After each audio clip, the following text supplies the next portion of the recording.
como ya saben, a todos nuestros seguidores, llega por cortesía de Amor Medicine Studio. El día de hoy tenemos nuevamente como invitada a la doctora Amberly Pacheco, y como ustedes ya saben, si vieron nuestro podcast anterior que estuvimos hablando acerca de la histerectomía, la doctora es ginecostetra y es cirujano, y el día de hoy nos acompaña porque tenemos un tema que también es muy interesante. Hoy estaremos hablando acerca del cáncer del cuello uterino. Bienvenida, doctora. Muchas gracias. Gracias a ustedes nuevamente por la invitación. Complacida de estar nuevamente con ustedes compartiendo un poquito de estos temas tan interesantes y tan trascendentales para la vida de la mujer. Entonces, ¿qué es el cáncer de cuello uterino? Comenzaríamos por allí, ¿verdad? El cáncer de cuello uterino no es más que un crecimiento desorganizado y acelerado de las células del cuello uterino. El cuello uterino es parte del útero, es una de las partes del útero, a lo que también mucha gente conoce como matriz. La matriz es el mismo útero, ¿ok? El cuello uterino es una estructura que es cilíndrica y está conformada por dos tipos de células.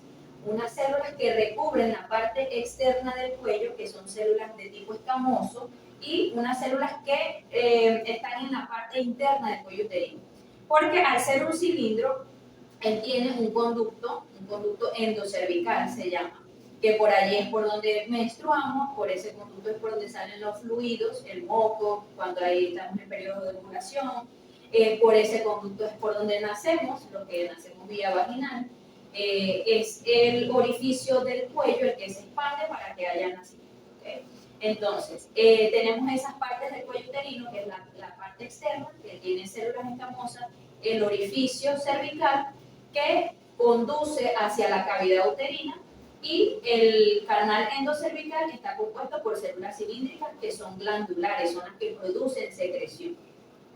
El cáncer de cuello uterino se puede producir en cualquiera de este tipo de células. Puede producirse en las células externas, que son las escamosas, o puede producirse en las células internas, que son las glandulares. Entonces allí tenemos el carcinoma escamoso de cuello uterino y el adenocarcinoma de cuello uterino, dependiendo del tipo de célula. Generalmente este crecimiento descontrolado, desorganizado, porque todo en el organismo, todo nuestro organismo tiene un orden de producción. O sea, las células mueren y mientras van creciendo otras, van naciendo otras, y todo es un ciclo de crecimiento y de muerte celular. Eso ocurre en todos los órganos de nuestro cuerpo. Sin embargo, en algunas condiciones, en algunos lugares, por diversas causas, se produce una alteración de ese crecimiento, en el que se acelera el crecimiento y se produce de una forma desorganizada. A eso es a lo que llamamos cáncer. Y pues de cuello uterino por la localización. Y la diferencia es de las células, dependiendo de qué célula se produzca, es el nombre que vamos a obtener de ese tipo de cáncer. Sí, porque el cáncer son eso, precisamente son células que empiezan a crecer y a reproducirse de forma descontrolada, desorganizada, y entonces ya se pierde el orden, se pierde la anatomía y el crecimiento normal.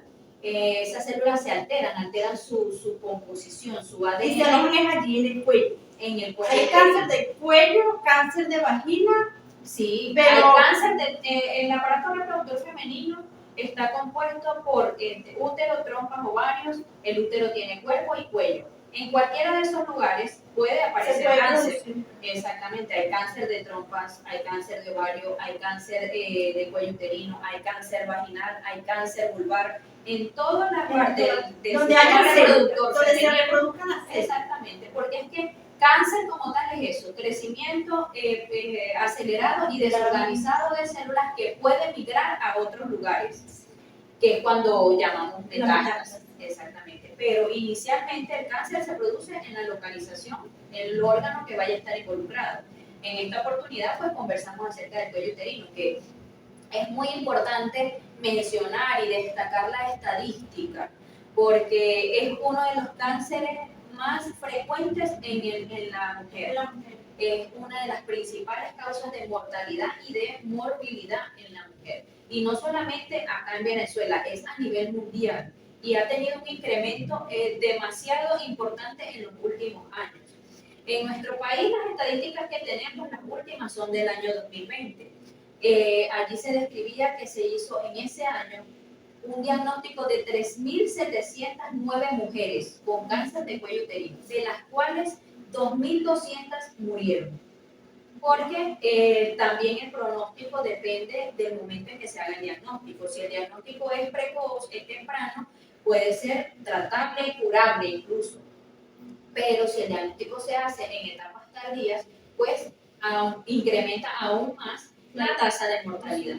Entonces, son cifras sumamente alarmantes y que cada vez se evidencia que va en mayor ascenso. Entonces, por eso es que los programas o los protocolos deben orientarse más que todo a la prevención. A la prevención, claro, porque ahí es donde está el control del índice de sobrevivir la tasa de cáncer, morbilidad y de mortalidad, en la incidencia de la aparición de cáncer de cuello uterino se puede controlar. De hecho, muchas campañas, y se hacen muchas campañas porque es un problema de salud público. Es un problema de salud público, ¿por qué? Porque al ser una patología que va en incremento, genera gastos al Estado, genera gastos a un país, porque es una patología que en cualquier estadio genera gastos, pero en estadios avanzados aún más, porque las quimioterapias, las radioterapias, hay países en los que eso es gratuito, hay otros en los que no. Entonces eso genera muchos gastos al Estado y eso transforma la patología en un problema de salud público. Y muchos programas se han abocado a la prevención y muchos eslogans hablan acerca de que la prevención es la clave, porque es así, o sea, es una patología que es totalmente prevenible o que se puede diagnosticar en estadios muy iniciales que a veces finalizan o culminan con una simple biopsia, con un conobiopsia. A veces no es necesario ni siquiera llegar a una esterectomía, sino con una biopsia, con un conobiopsia ya extraer la lesión, pero eso va a estar asociado al control ginecológico de la mujer, porque en eso está la prevención. Muchas mujeres se confían porque su control ginecológico salió perfecto, la citología salió bien, la colposcopia salió bien, y entonces, ¿qué pasa? Que se confían y dicen, no, que si yo salí bien puedo esperar años para volver al ginecólogo. Y no es la idea. O sea, la idea es que si está bien, acudas en tu próximo control para seguir verificando que todo está bien. Porque ahí, aunque se describe que la progresión de las lesiones precursoras de cáncer, que hay lesiones premalignas y hay lesiones ya malignas, ya el cáncer como tal. Las lesiones premalignas tienen entre a un 30 a un 70% de progresar en un periodo de 10 a 12 años, más o menos, es lo que describe la literatura. Pero se ha evidenciado. Exacto, esa es como la historia natural, desde que comienza el daño inicial en la célula hasta que se desarrolla a cáncer, entre un 30 a un 70% puede desarrollarse a lesiones precursoras o a lesiones malignas como tal. 30% para lesiones precursoras, 70% para lesiones malignas, en un periodo aproximado de 10 a 12 años.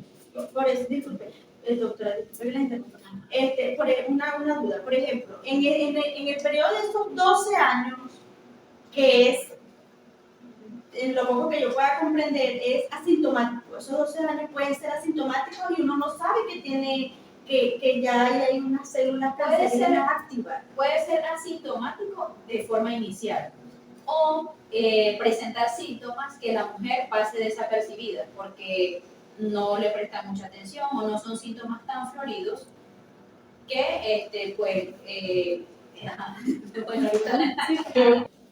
en el transcurso de esos 10 a 12 años, que está descrito como la historia natural de la enfermedad para que se produzca una lesión precursora o premaligna, progrese a una etapa ya de cáncer, puede haber etapas asintomáticas inicialmente, pero en ese trayecto, ese transcurso de tiempo, sí se presentan síntomas. Solo que en algunas oportunidades son síntomas que no son tan floridos que la mujer pasa desapercibida. Son muy leves. Hay muchos síntomas que la mujer pasa por alto, no le presta mucha atención y no lo ve como un síntoma cardinal o un síntoma significativo que la haga acudir al ginecólogo. y pues es más tiempo que se pierde. Sin embargo, hay una estadística también que describe que un 10% de estas mujeres puede progresar incluso en menos de un año, de una lesión premaligna a una lesión maligna. Y sí hay casos descritos acerca de eso. De hecho, en la práctica clínica uno ve casos que de pacientes que dicen, pero yo me hice la citología el año pasado y estaba bien, y ya en el próximo año tienen una lesión premaligna o tienen una alteración en las células del cuello uterino. Y sí, o sea, porque en un pequeño porcentaje se describe que en menos de un año puede haber progresión de esta mutación. Porque ellas mismas empiezan a desarrollarse mucho más rápido. Porque eso también está condicionado por muchas situaciones, la inmunosupresión, si es un sistema inmunológico competente o no, el tipo de cepa que esté generando esa malignidad. El estrés. Porque el estrés genera inmunosupresión o inmunocompromiso, o sea, el compromiso del sistema inmunológico. Sí, por ejemplo, una paciente que no sepa que tiene cáncer, no lo tiene en su mente, y después que se entera del diagnóstico, se activa se afloran muchas sintomatologías.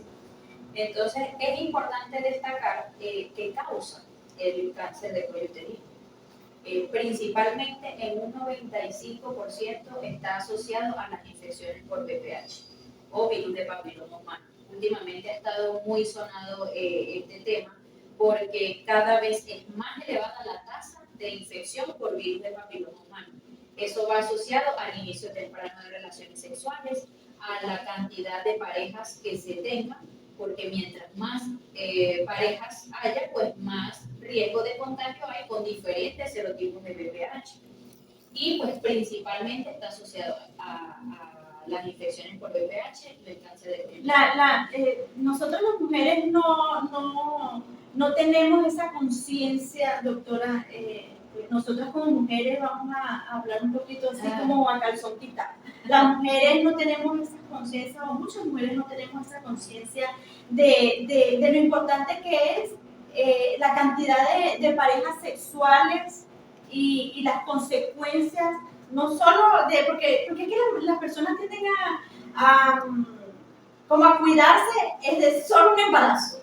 Sí. O sea, yo me voy a cuidar y me curo las pastillas porque es para no quedar embarazada, pero no tiene la conciencia de que no solo un embarazo, o sea, es mucho más amplio los riesgos que se corren con una relación sexual, enfermedades, embarazos, aparte de que el fluido de energía, intercambio de energía, de fluidos corporales, o sea, es bastante comprometido y tenemos que ser responsables, precisamente por esto. Un recuento pequeñito de lo que es el VPH. El VPH, bueno, como su nombre lo dice, virus de papiloma humano, es una entidad, una entidad vírica, y pues los virus no tienen cura.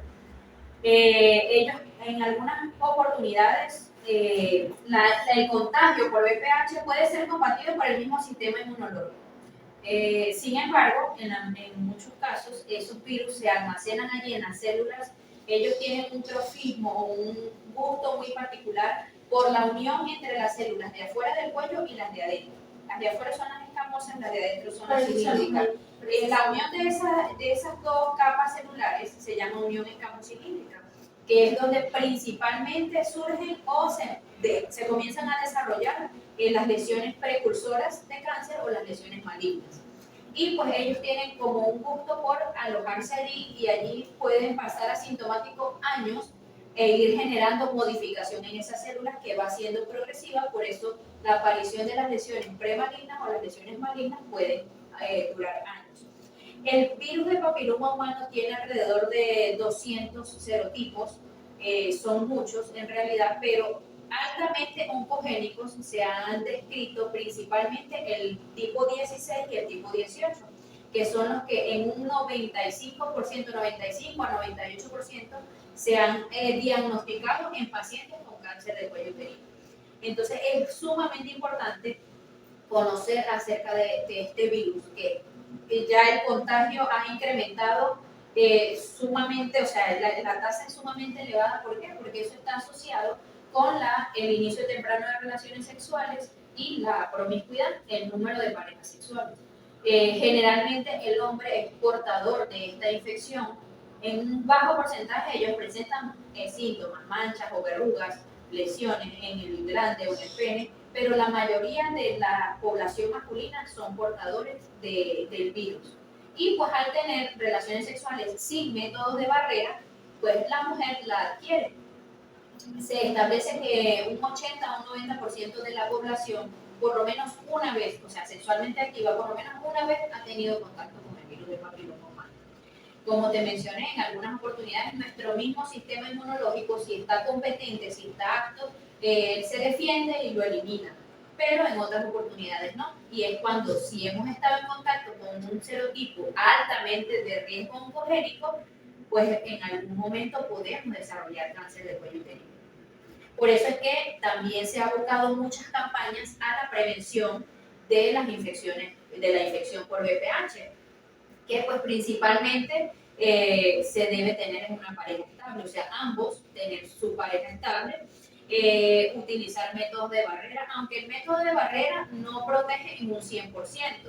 ¿Por qué? Porque si la lesión el hombre la tiene en los testículos, la verruguita, la manchita del virus, pues al tener ese contacto con el perineo, con las secreciones o los fluidos de la vagina de la mujer, igual puede haber contagio, pero sí disminuye el porcentaje de contagio porque principalmente se da por el intercambio de fluidos que hay directamente del pene a la vagina.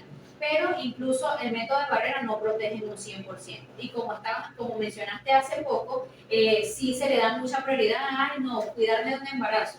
La mayoría de los métodos anticonceptivos, los hormonales principalmente, o los dispositivos intrauterinos protegen es contra embarazos, netamente. Ninguno ni las píldoras, ni las inyecciones, ni los implantes subdérmicos, ni los dispositivos intrauterinos protegen contra infecciones. Eso lo hacen son los métodos de barrera, el preservativo masculino o femenino. Entonces, sin embargo, no tenemos un 100% de protección con los preservativos, pero sí disminuimos el riesgo. ¿Qué otra forma hay para la prevención de VPH, que como ya lo he mencionado es la principal causa de cáncer de cuello uterino? Es la vacuna.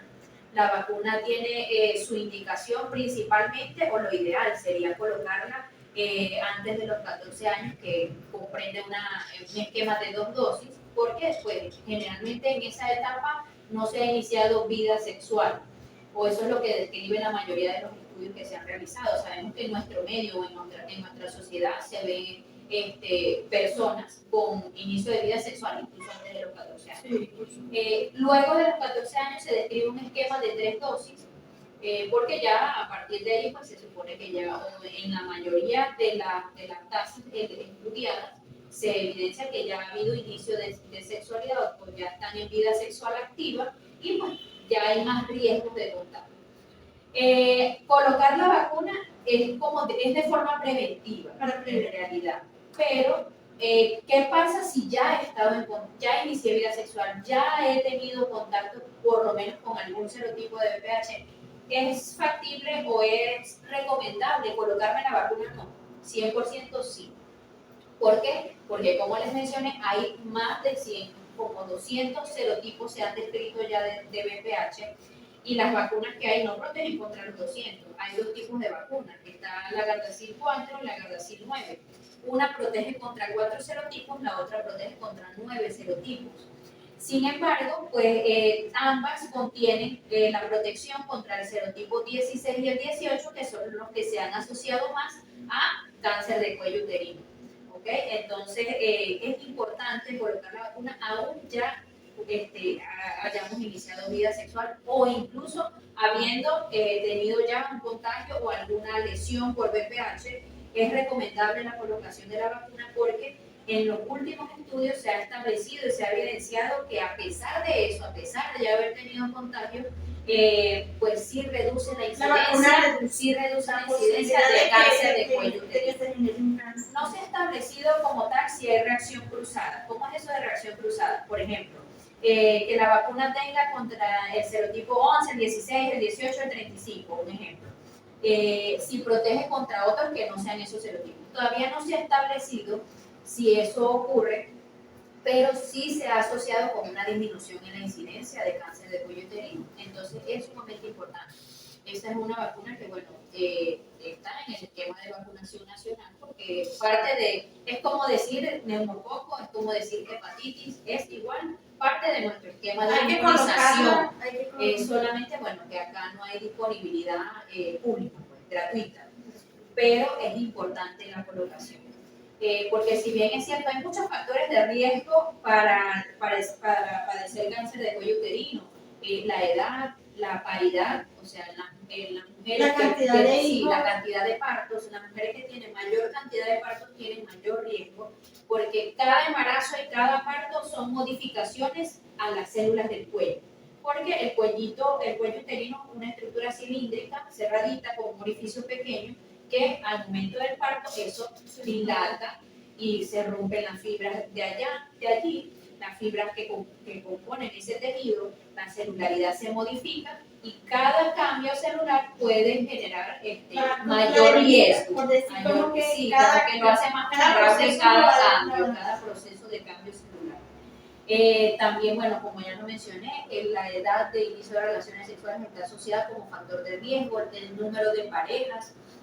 El tabaquismo se ha asociado también al cáncer de cuello uterino, pero como causa cardinal, la causa de cáncer de cuello uterino es el virus de papiloma humano.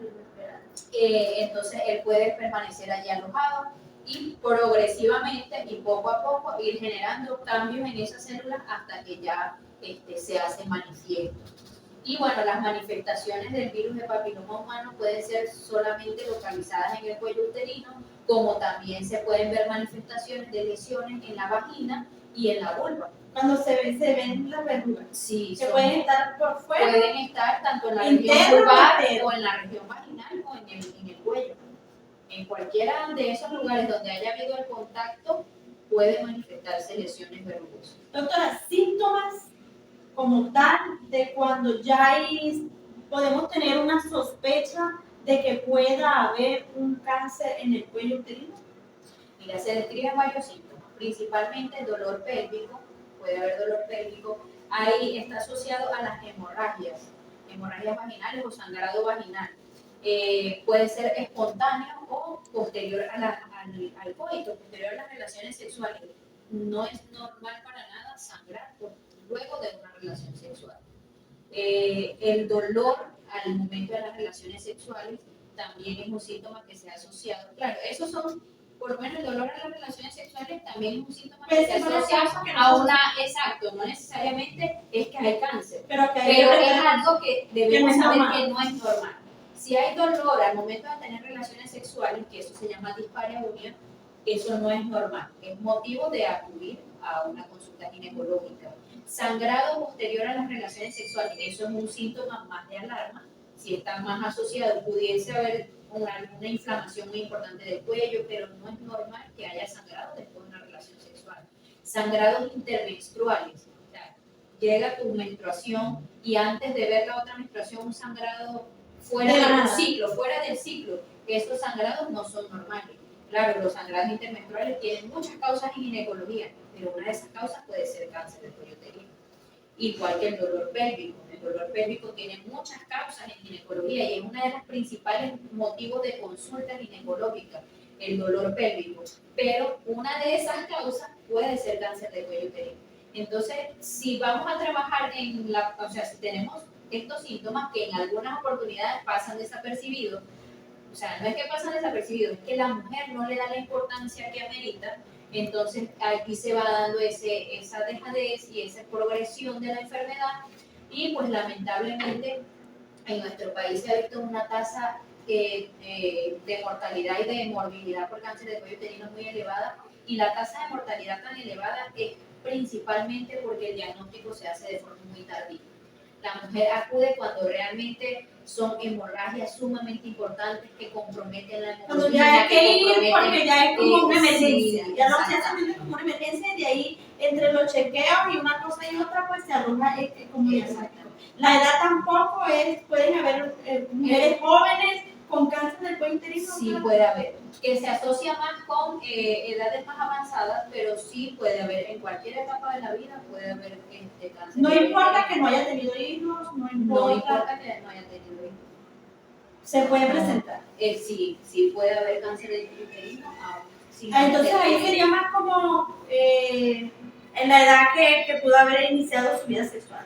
Está una de las asociado con la edad de inicio sexual, la cantidad de parejas, si ha habido contacto o no con BPH, que por lo menos una vez en la vida. Sí, porque nosotros tendemos a pensar de que cuando hay un cáncer en el útero, en el cuello, es porque ya es una señora adulta, ya es una señora mayor, que tuvo muchos hijos, que ya tuvo, o muchos abortos, o qué sé yo. Entonces uno asocia eso como que ya es las mujeres mayores. No necesariamente. No necesariamente, hay mujeres en edad reproductiva que también pueden padecer de cáncer de cuello uterino. Y eso está también asociado a lo que comentábamos hace unos minutos atrás, que así como la historia natural está descrita para una progresión en la mayoría de los casos de 10 a 12 años, desde el contagio con VPH hasta la aparición de una lesión premaligna o maligna, hay mujeres que la progresión es extremadamente elevada, o sea, muy rápida, que es un porcentaje muy pequeño, pero ¿cómo sabes tú si eres parte de ese 10%? No hay forma de saberlo. Entonces, ese 10% progresa en menos de un año, de un simple contagio de virus de papiloma humano a una lesión premaligna o incluso a un carcinoma in situ. Entonces, por eso es que es sumamente importante la prevención, y la prevención es con la consulta. Que pues allí principalmente es el test de Papa Nicolau o la citología cervical, como la conoce la mayoría de las personas, pues el acudir de forma regular y de forma anual al control ginecológico, realizar la citología. Otro de los métodos o de las formas para hacer diagnóstico es la prueba de BPH. Hay formas de saber, hay test en los cuales podemos saber si hemos estado expuestos al virus de papiloma humano, y de igual manera saber a qué serotipo estuvimos expuestos, porque eso nos ayuda que si va a cambiar el escenario o no, de si se va a presentar el cáncer o no, no lo vamos a hacer diagnosticando el serotipo, pero sí nos permite clasificar esa paciente, si es una paciente de bajo riesgo o es una paciente de alto riesgo, porque no es igual contagiarse de un serotipo 6 a de un serotipo 16, no es igual, porque el 16 y el 18 principalmente son los asociados a cáncer de cuello uterino. Y en los estudios que se han realizado, en el 95% de los pacientes se hizo el diagnóstico de la presencia de alguno de esos dos serotipos. Entonces, la prevención es sumamente importante. También está incluida allí, en parte de la prevención, el estudio colposcópico, la colposcopia. Muchas mujeres no conocen qué es la colposcopia. Obviamente la colposcopia tiene sus indicaciones, pero por lo menos las mujeres que pasan años sin acudir al ginecólogo no deberían hacerse solamente la citología, deberían acompañarlo con la colposcopia. ¿Por qué? Porque la citología por sí sola tiene un margen de pasar por alto diagnóstico o dar un falso negativo en un 50%. O sea, en un 50% ya te puede hacer un diagnóstico de una lesión, pero queda un 50% al aire, de que pueda salir normal la citología y pueda estar presentándose un cambio celular allí. Entonces la colposcopia nos ayuda a complementar porque es una evaluación más ampliada del cuello uterino, en el cual podemos, mediante la utilización de unos reactivos, podemos evaluar si esas células se están comportando de forma normal o hay algo que nos haga encender las alarmas. Exacto, para estudiar a más profundidad ese cuello. Porque, como les he mencionado, una vez que se haga el diagnóstico a una lesión premaligna o precursora de cáncer o un cáncer en estadio inicial, eso es tratable, completamente curable incluso, y el pronóstico es sumamente bueno. Cuando hay lesiones premalignas o hay cáncer in situ o que se está como infocalizado, ¿verdad? Sí, porque claro, las células comienzan a modificarse y desde afuera se afectan las células externas, luego las células internas, y de ahí va modificándose toda esa comunidad. No ha abarcado, exactamente. Entonces, no ha habido tanto daño. Ya una vez que se da el diagnóstico que sí ya hay un cáncer, que sí ya hay una presencia, que sí ya hay eso allí, ya está ubicado allí. ¿Cuál es el siguiente paso dependiendo del grado del cáncer que cuando hay un cáncer que ya está muy avanzado, cuando es algo que ya uno mismo dice, pues ya no hay, Sí. que no hay tanto que hacer? Como les comentaba, hay lesiones precursoras y ya hay lesiones cancerígenas, carcinomatosas.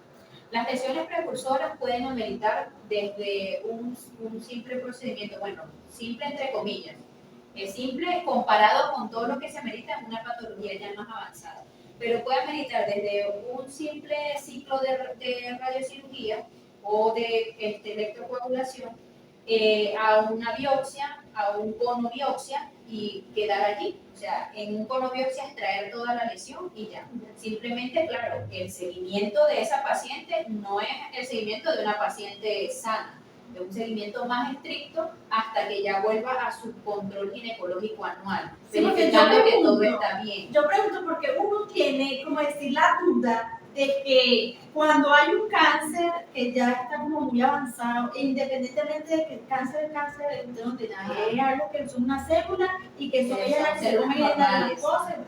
Es un concepto muy loco que yo tengo, pero así yo lo veo. Cuando ya hay algo muy avanzado, entonces la gente dice, no, es que lo tocaron para hacer una biopsia y se expandió mucho más rápido. Ajá, Sí, o sea, se movió, era una cosita que estaba ahí echando vaina, pero no tanto, pero se tocó y se expandió mucho más rápido, porque la persona después que le sacaron el tumor duró un mes, después que le hicieron la cirugía duró un poco, o sea, como que si no hubiese hecho algo, hubiese durado un poquito más. Sí, esas son cosas que te comprendo. Lo que pasa es que, bueno, hay etapas, el cáncer de cuello uterino, como te digo, hay etapas en las que se puede hacer mucho.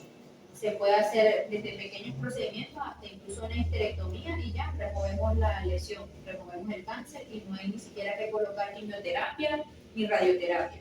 Eso depende del estadio.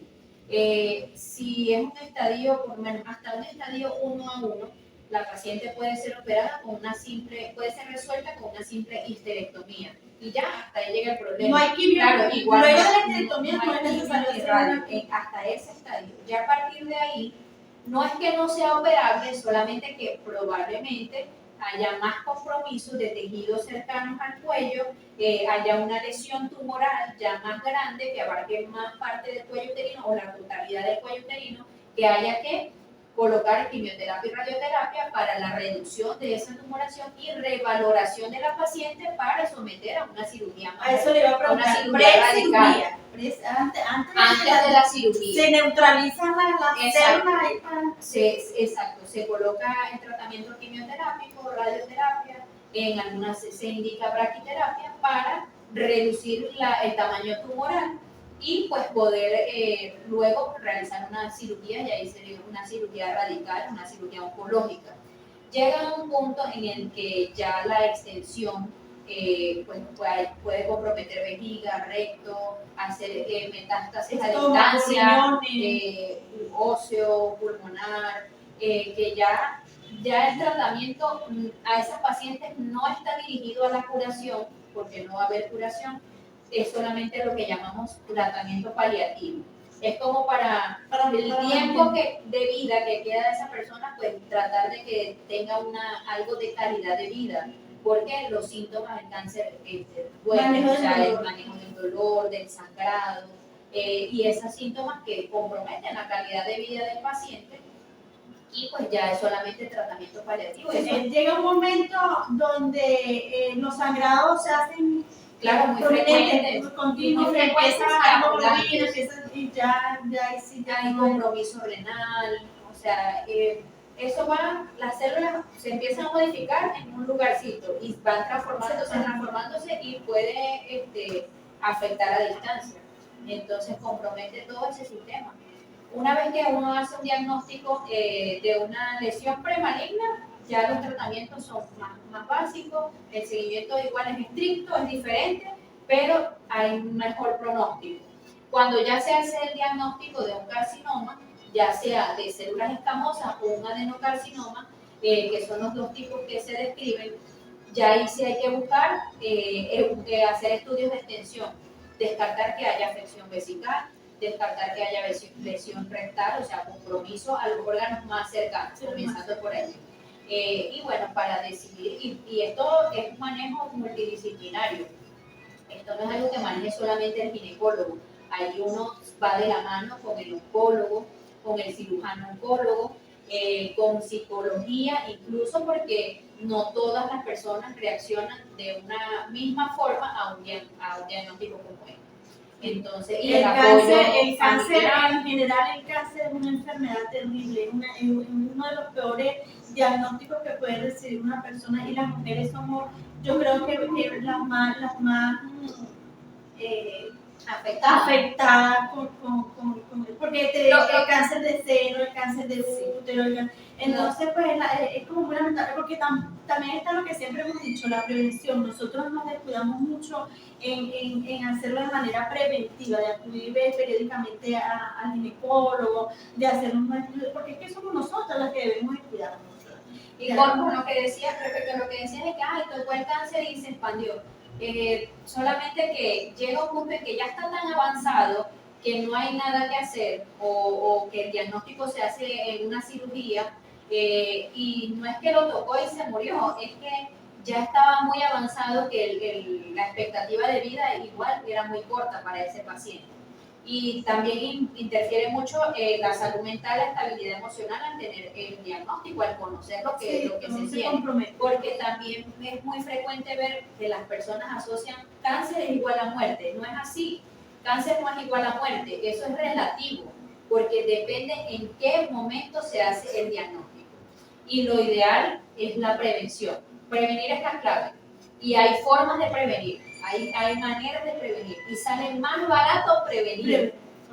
Aparte que con preservar la vida, ya eso es. Exactamente. Entonces, la prevención está en un control adecuado, control ginecológico adecuado, que utilice todas las herramientas que tenemos a la mano para hacer diagnóstico, para hacer seguimiento a esas pacientes, citología, prueba de detección de BPH, colposcopia, el examen clínico, uno mirar el cuello, las características, porque hay características anatómicas normales y hay momentos en los que uno puede ver alguna lesión pequeña y ya ahí encender las alarmas. ¿Sí? Entonces, principalmente orientar este tema, más que toda la prevención, para poder mejorar esos números, porque sí se pueden mejorar esos números tan alarmantes. De 3.700 mujeres, que 2.200 se mueran.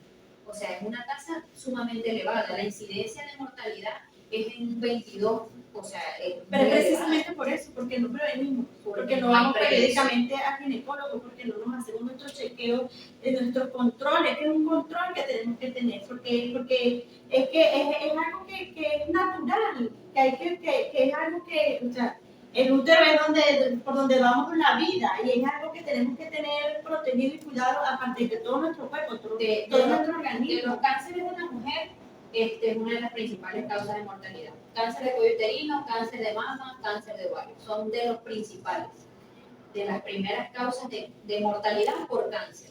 Entonces, pero eso es una tasa elevada, pero no, la idea no es que la paciente o las personas se queden con el pensamiento de que cáncer es igual a muerte. No, cáncer sí es una patología que hay que actuar rápido, porque el tiempo de progresión difiere entre un paciente y otro, pero es algo que es prevenible. En el caso de las mujeres es algo que es prevenible. Entonces, abocarnos nuestra dirección, o sea, dirigir los programas a la prevención, que es mucho menos costoso, mucho más efectivo a largo plazo que ya tener el diagnóstico. Y últimamente, en la práctica clínica, en mi experiencia personal, he tenido muchas pacientes con lesiones cervicales. Muchos pacientes con lesiones cervicales. Entonces, sí es algo que es una realidad, que las lesiones cervicales están incrementando cada vez más.